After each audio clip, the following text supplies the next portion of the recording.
ये कहानी शिमला के एक घने जंगल की सच्ची घटना है।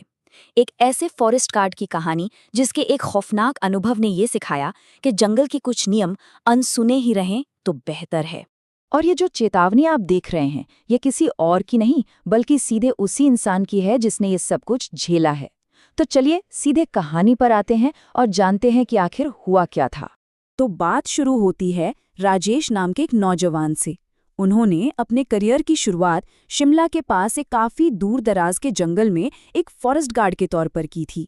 ये साल 2007 की बात है। अप्रैल में फॉरेस्ट गार्ड की करीब 583 पोस्ट निकली थीं।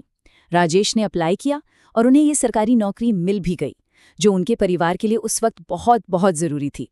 और फिर 13 अक्टूबर 2007 को उन्होंने अपनी ड्यूटी ज्वाइन कर ली और उनकी जिंदगी का एक नया सफ़र शुरू हुआ। अब राजेश अपने काम को लेकर काफी सीरियस थे।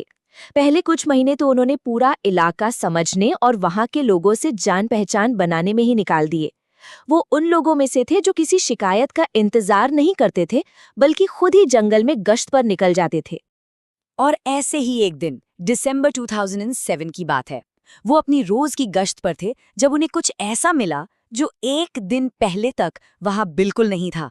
और बस इसी एक खोज ने सब कुछ बदल कर रख दिया। उन्हें वहां एक अजीब सी वेदी जैसी चीज मिली। जमीन में आधा गड़ा हुआ करीब 2.5 फीट का एक पत्थर था, जिस पर कोयले से कुछ अजीब सी आकृतियां बनी हुई थी।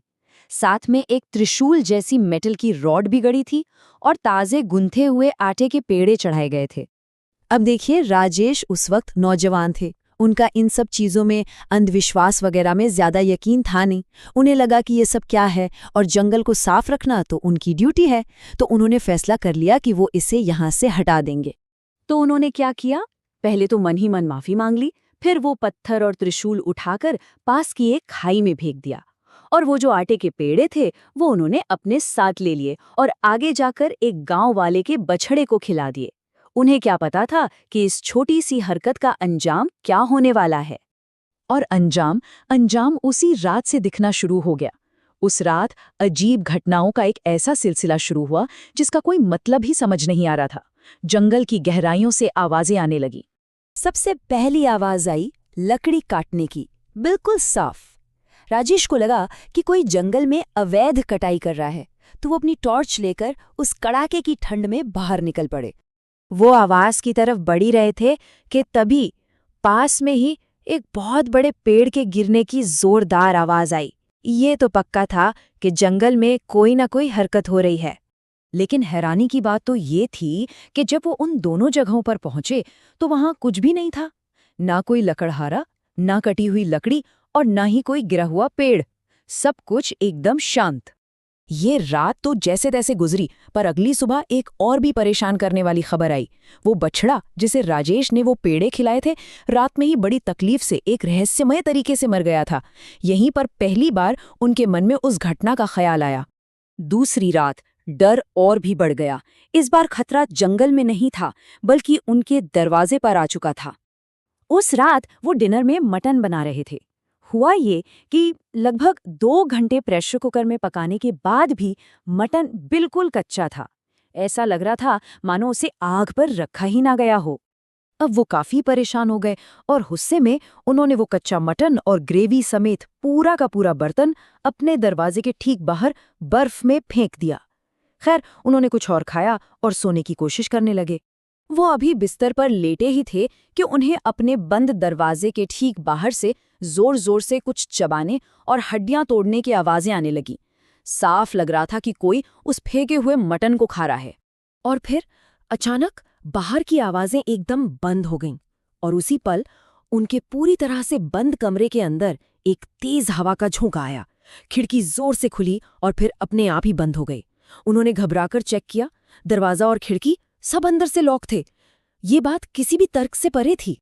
राजेश बुरी तरह डर चुके थे।